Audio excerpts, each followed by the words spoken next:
Amir est un artiste solaire, qui communique sans cesse sa joie de vivre. En partant plusieurs jours dans le Jura avec Raphaël de Casabianca pour le tournage d'un nouveau numéro de Notaire inconnu, diffusé le 2 novembre prochain sur France 2, le chanteur de 37 ans a perdu certains de ses repères. Habitué à être sans cesse accroché à son téléphone, il a mal vécu de devoir l'abandonner plusieurs jours. Dans la vie, je suis rarement confronté à ce vide. Je suis un hyperactif accroché à mon téléphone portable. Je m'insère comme d'un ordinateur pour avancer sur mes nombreux projets, explique-t-il dans un interview accordé au magazine Télévision Grande Chaîne.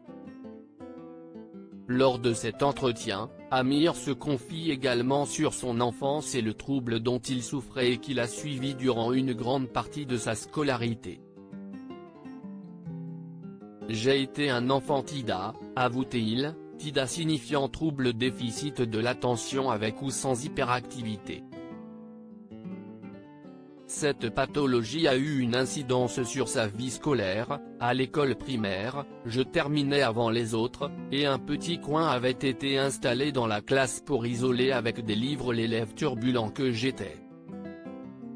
Une fois devenu un jeune homme, Amir a pu être aidé pour se canaliser et vivre avec ce trouble de l'attention qui le mettait parfois à l'écart.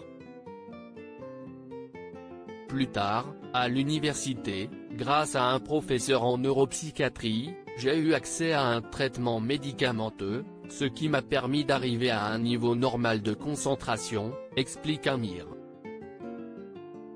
Ce traitement n'est à présent plus d'actualité pour celui qui a été révélé dans la saison 3 de The Voice, durant laquelle il était arrivé en finale.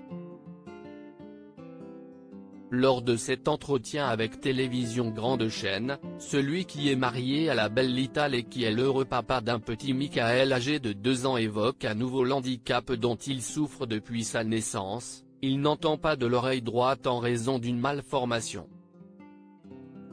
L'intégralité de l'interview d'Amir est à retrouver dans le numéro 459 du magazine Télévision Grande Chaîne.